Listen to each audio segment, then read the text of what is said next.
nonpartisan continuing resolution. Had the audacity to shut down the government over a totally clean nonpartisan. Had the audacity to shut down the government over a totally clean nonpartisan continuing resolution. This is a political stunt, and it's the first time it's been done, and it is the most costly, most selfish, most dangerous political stunt in the history of the United States Congress, because as we have stood here day after day after day explaining all the Americans who are being harmed by this nonsense. And the Senate Democrats have zero shame about this. They don't have any shame at all about the pain that they're inflicting upon hardworking families, upon soldiers and law enforcement officers and veterans and the elderly and the disabled and women, infants, and children. Services to all those categories and paychecks to those folks are being stalled because Democrats are playing games. Today, Leader Thune in the Senate will once again bring the clean, nonpartisan CR to the floor for a vote. They will have another chance. Democrats will have their 12th opportunity to pass the bill. It is the same bill that they themselves supported just 7 months ago. Chuck Schumer gave impassioned speeches on the floor about how it was the only option. And don't forget, they did it 13 times under the Biden administration. Very similar measures, but not now. Something's changed. Over the weekend, we saw what it was all about. The Democrats made crystal clear that this is about politics. The politics were on full display. The politics, the spectacle, is what the mobs, the crowds, the rallies this week were all about. It was quite ironic, though. The irony was very glaring. They called it the No Kings Rally. But the great irony, of course, that we pointed out over and over was if President Trump was a king, the government would be open. If President Trump was a king, he would have closed the national parks and the National Mall, so they couldn't have had the rally out here. By the way, that's what President Obama did during the shutdown in 2013, closed all the parks and the National Mall. Here in Washington, you had Senators Bernie Sanders and Chris Murphy and Cory Booker and others marching in the streets. Now, these are the same senators who voted over and over to shut down the legislative branch and hand the reins to President Trump. They're decrying the situation that they themselves created. This has always been about the spectacle. Chuck Schumer himself joined the spectacle in New York City. And it's interesting to note his activities there. He was standing side by side some of the most radical groups that maybe ever assembled on U.S. soil. They openly advertised as co-sponsors of the event in New York City. The Communist Party USA, the Democrat Socialist of America, the Freedom Socialist Party, the Young Communist League of New York, many others. Do we need any further evidence? They're not hiding this. They're out in the open. They're not shy about it. Because this is the core constituency of the modern Democratic Party. These are objective facts. Look at what's happening. Open your eyes. It is exactly why Chuck Schumer is pandering in this whole charade. We've explained from the very beginning, this shutdown is about one thing and one thing alone: Chuck Schumer's political survival. Now, I noted on Friday the lead organizer of the rallies this weekend issued an open threat to Democrats. Quote, "The cavalry is coming in on October 18th, and they're either going to be celebrating with you, or they're going to be calling for new leadership." Now that's a direct threat to Chuck Schumer, and he heard the message. So did Hakeem Jeffries in the House. And that's why neither of them were here doing their jobs. Instead, they were out in New York and California. They were catering to the same radical base that is just days away from electing an open Marxist as mayor of New York City. And now that Chuck Schumer has had his spectacle, he's had his big protest against America, this is our plea. We're asking, and I think everybody in this room and everybody watching, listening to our voices this morning should be hoping that he is finally now ready to go to work and end this shutdown and stop inflicting pain on the American people. Republicans have been working. We are ready. We've been doing this. It's been over a month now. We passed a responsible short-term solution to keep the government open while we just simply finish our work to fund the government openly and transparently, and Republicans are completely united on that front. On the other side, Democrats can't even agree amongst themselves. You got different subgroups among them. You've got a few reasonable Democrats who know shutdowns hurt the people, and they've already voted for our bill. They want to keep the government open. Then you've got others desperate to prop up the failures of Obamacare with no reforms whatsoever to make the program more affordable. That's what we're fighting for. And you've got AOC calling for her own negotiations on live TV. And you've got Chuck Schumer and Hakeem Jeffries still unable to articulate what it is they need to reopen the government. It illustrates the point once again. This was never about a solution. It was about creating an issue. Now that Democrats have had their protest and publicity stunts, I just pray that they come to their senses and end this shutdown and reopen the government this week. Republicans are waiting. The American people are waiting. And we are ready to act. As evidence of just how united Republicans are in this fight, I've asked two of our prominent leaders in the House Republican Conference. I've got House Freedom Caucus Chairman Andy Harris. Dr. Harris is also an appropriator. And House Freedom Caucus Policy Chair Chip Roy of Texas. I'll turn it over to Dr. Harris first. Thank you very much, Mr. Speaker. Earlier this month, the House Freedom Caucus made history by hosting our first press call held with the Speaker. And today we're doing it again, standing shoulder to shoulder at a full leadership press conference as part of the united Republican front against this Democrat-led shutdown. On the Sunday morning shows yesterday, the Democrats tried once again, unconvincingly, to say that they are not to be blamed for the shutdown. But the reason that the government remains shut down is becoming crystal clear to Americans. It's because Senate Democrats have chosen to pander to their radical base instead of doing their job for the American people. Senate Democrats have had the opportunity to vote 11 times for the House-passed bill that pays our troops, pays our law enforcement, and pays our air traffic controllers now, and would immediately reopen the government. Instead, they've sided with the same radical activists who filled the streets this weekend chanting "No Kings" at rallies backed by the Communist Party USA and socialists, the same people who claim to hate power while demanding more control over your life. The question before us now is simple. Will at least 5 Senate Democrats relent and break from their party's left-wing fringe and vote to reopen the government today? Let's also be honest about what the Democrats are really fighting for. They're demanding taxpayer-funded health care for illegal immigrants. They want to eliminate work requirements for welfare for able-bodied adults who could work but choose not to. And they're defending hundreds of billions of dollars in continued corporate welfare for big, profitable health insurance companies that have already made a fortune off Obamacare with the Biden bonuses the Democrats scheduled to expire at the end of this year. House Republicans have already done their job. The only thing standing between America and a reopened government is a handful of Senate Democrats too afraid of their activist base to do the right thing. But it's time for those 5 Senate Democrats to show some courage, stand against their leadership, but with hard-working Americans, and vote to reopen the government. I want to close by thanking Speaker Johnson for his leadership in standing firm against the radical left's unreasonable demands and for standing with the American people. Thank you, and I'll turn this over to Congressman Chip Roy. Thanks, Andy, and I want to thank the Speaker and the leadership team and the President for their leadership during these last several weeks. I'd say it's good to see you, but I mean, honestly, I'd rather be in Texas. But I'm happy to be here today with these guys. No one disputes one obvious fact. It is Democrats who have chosen not to fund government. I mean, at least establish that truth, right? It is, in fact, the truth. And the question is why? And you saw it on Saturday. It was basically for a political rally. Rally for cover for Chuck Schumer, who's in his own political battle in New York. That's the truth. And the irony of this is, this No Kings rally. What are we actually talking about? I mean, it wasn't President Trump, but Democrats who tried to make us take a shot or lose our job. It wasn't President Trump, but Democrats who were burning our cities to the ground in 2020 and attacking police officers. It wasn't President Trump, but it was Democrats who want to push boys into girls' locker rooms, who want to force surgeries upon children. It wasn't President Trump, but Democrats who pushed fraudulent mail-in ballots in 2020 and left the elections in question. And then when Americans dared to question that stuff, they sought to jail the American people.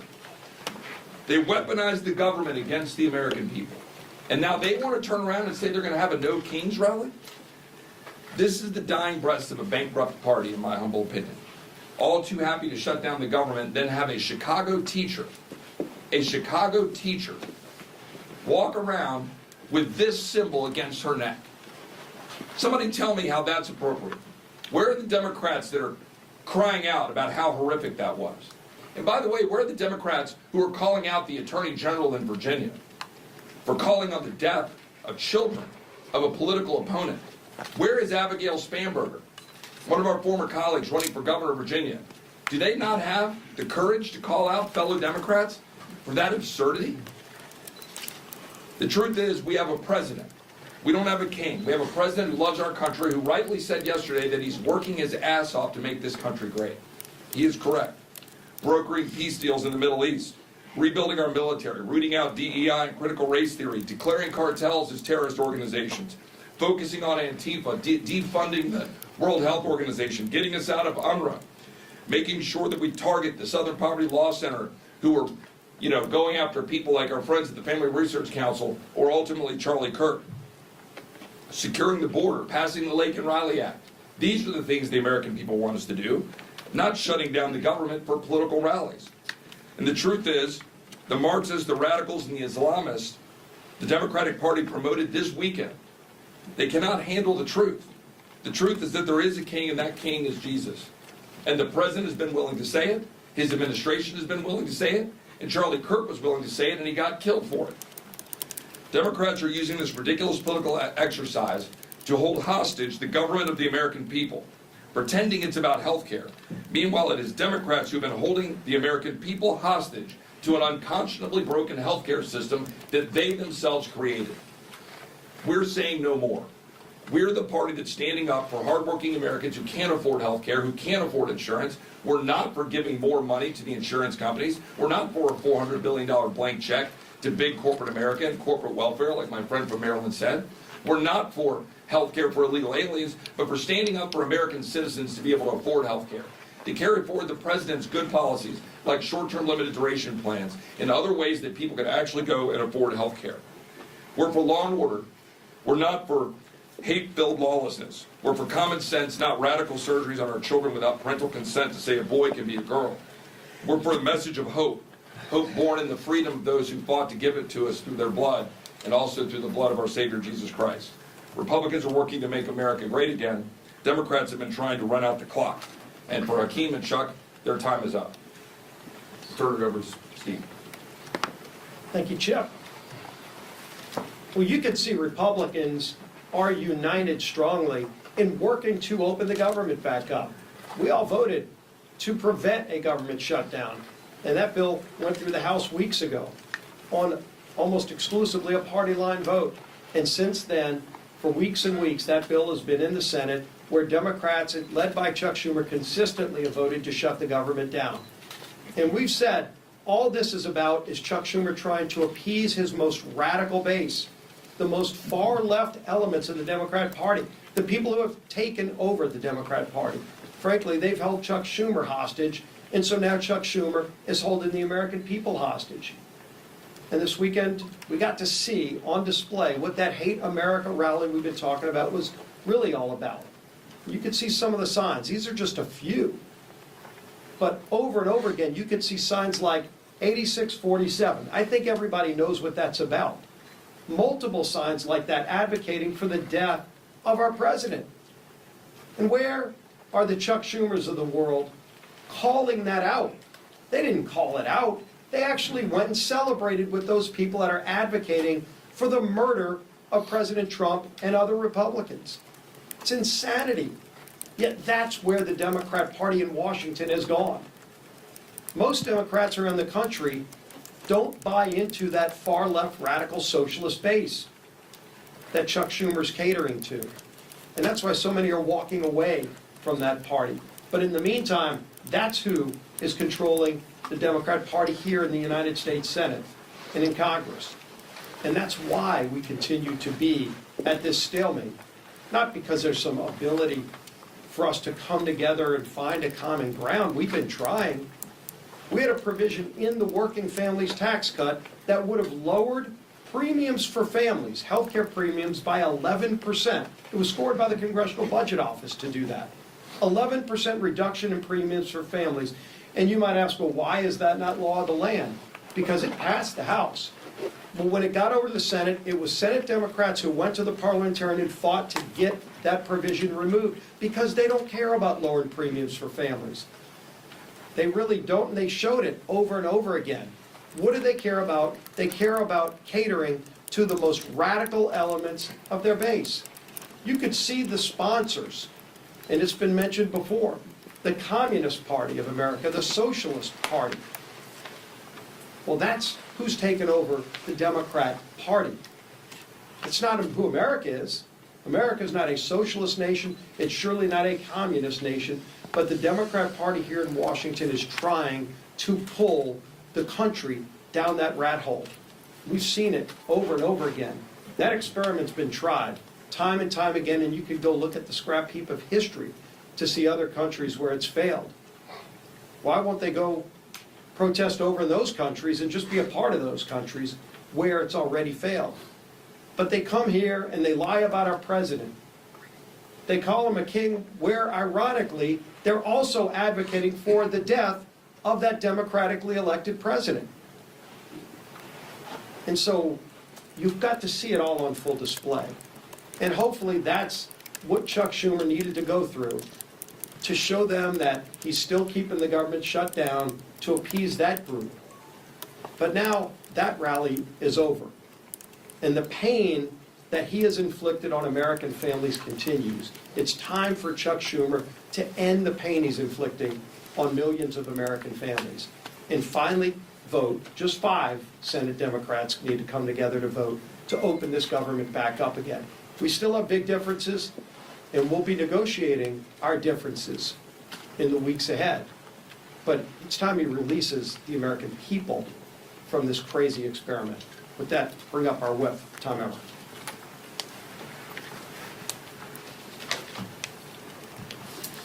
As the Speaker said, we're now on day 20 of the Democrats' shutdown. For everyone tuning in, here's a quick review of everything that's happened in the last 3 weeks. Republicans did our jobs. We passed a clean, nonpartisan government funding bill that Democrats supported just 6 months ago and passed 13 times under the Biden administration. 11 times now, Democrats have refused to pass our clean CR, shutting the government down in the process and forcing Americans to pay the price. In order to simply turn the lights back on, Chuck Schumer and Hakeem Jeffries have demanded $1.5 trillion in new spending for things like taxpayer-funded health care for illegals and cutting $50 billion from our rural health care fund. They've taken the American people hostage while pointing fingers at us for refusing to concede to their absurd wish list of demands. But Republicans have been clear. We will not negotiate under hostage conditions, nor will we pay a ransom. The Democrats' position is totally unreasonable. It's hypocritical.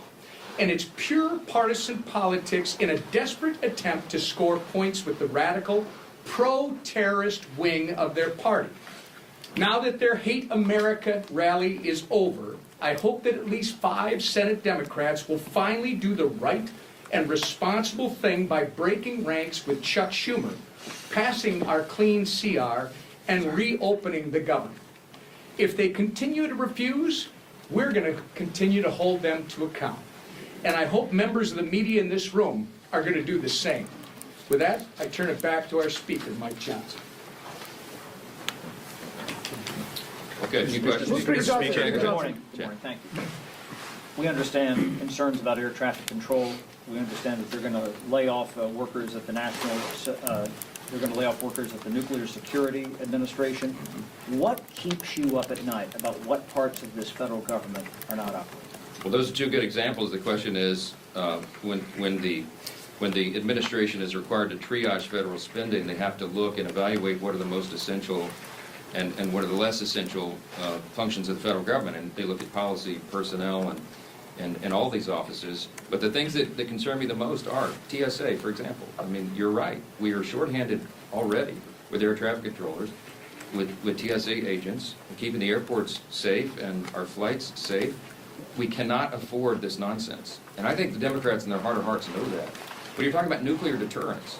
Our former colleague Brandon Williams was a congressman from New York, and now he's now been confirmed, and he's one of the people in charge of nuclear deterrent in the United States. He's a former officer on a nuclear submarine. He brings a lot of experience to that job, and he came to sit down with me a few days ago, last week, and he said, I just want to articulate for you how serious this is in terms of national defense.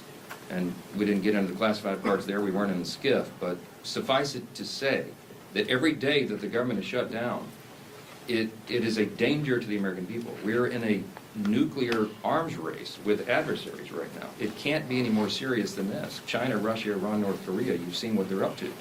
America is the last great superpower on the planet, but we have to maintain that status. And if we get behind on funding or personnel or any of these projects that we're involved in that are at a level that we can't talk about in here, it's very serious. So you have every function of the federal government that is being adversely affected. Of course, it's troops. We got the troops paid, thankfully, the middle of this month, because the president did heroic work. They found money within DOD that they could use on a temporary basis. But that money is going to be exhausted. You can't have the troops unpaid. You can't have Border Patrol agents unpaid. They've got to defend the country. And this is not a game. And that's why you see us so frustrated up here every day. Again, I'm going to reiterate what we said earlier. This is the first time in history that we've been in this situation. There has never been a party that shut down the entire government, or a party that shut down, over a clean CR for nothing but political partisan purposes. Their rally illustrated exactly what we've been saying for the last 20 days. It's about politics, and it's disgusting. Yes, sir. Speaker Johnson, you say that the Democrats had a Hate America rally, but what does it say that the President of the United States over the weekend released a video of him pooping on the American people? The president uses social media to make the point. You can argue he's probably the most effective person who's ever used social media for that. He is using satire to make a point. He is not calling for the murder of his political opponents, and that's what these people are doing. I mean, they're in one of these photos. I think there's a picture of the president hanging in effigy by a noose on one of these, the one on the far end. I mean, it's unconscionable.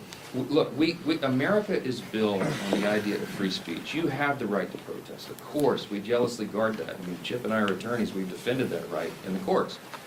But what they're doing right now is different.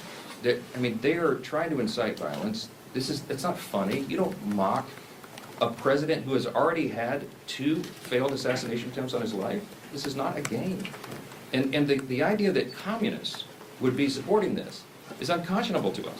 Look, when we give tours of the House chamber, and we bring in constituents, and we point out all the historical facts and images around the building, I always start with "In God We Trust," which of course is right above the rostrum of the speaker's podium. And if you look in the visitor's guide to the House chamber, it says on page 14, when was that put there? Well, it's put there in the early 60s, 1961, as I recall.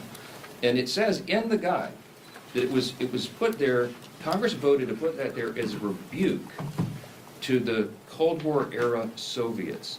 Why? Because their philosophy, that's what it says, a rebuke to their philosophy.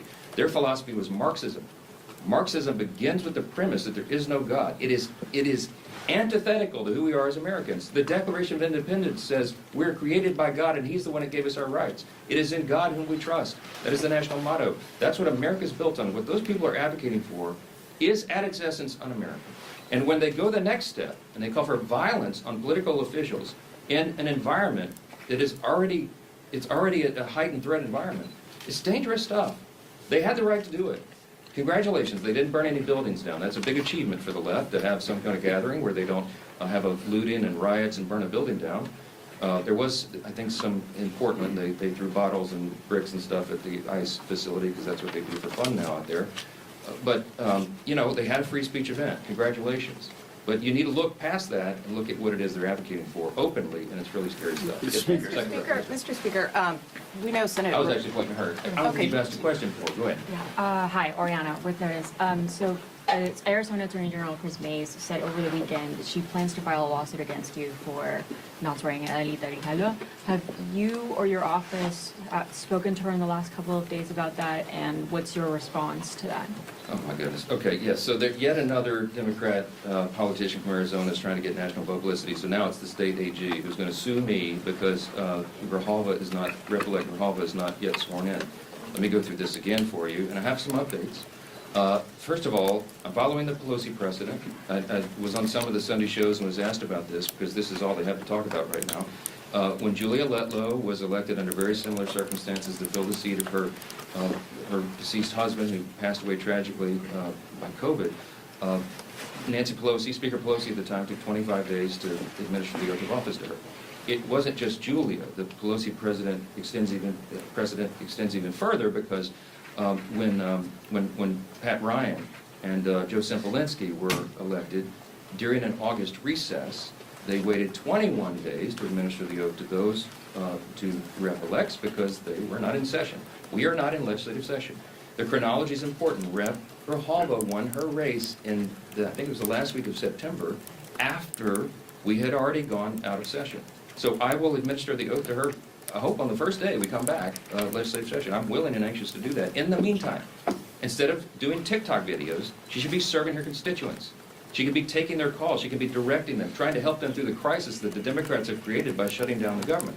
Oh, and by the way, I also did find out this little tidbit that should be interesting to you.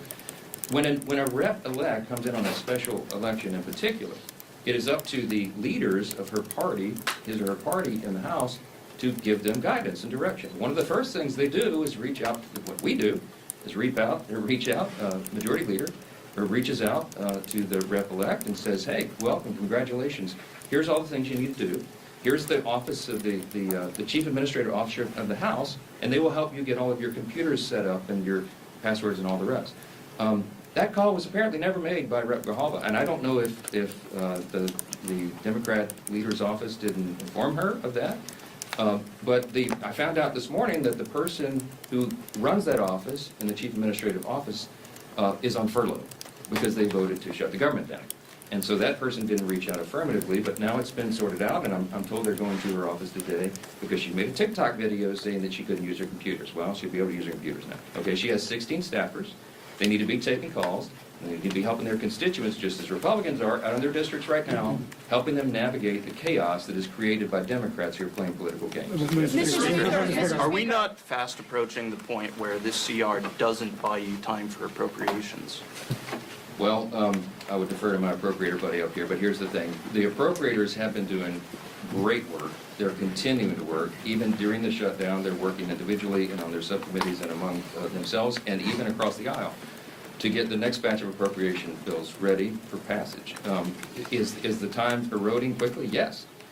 Is it dangerous for them to shut the government down right now? Yes, because we have very pressing matters that we need to handle, but we can't do it when the Senate is stalling all of that, stopping it. We passed 12 separate appropriations bills through the House committee. They've done their work.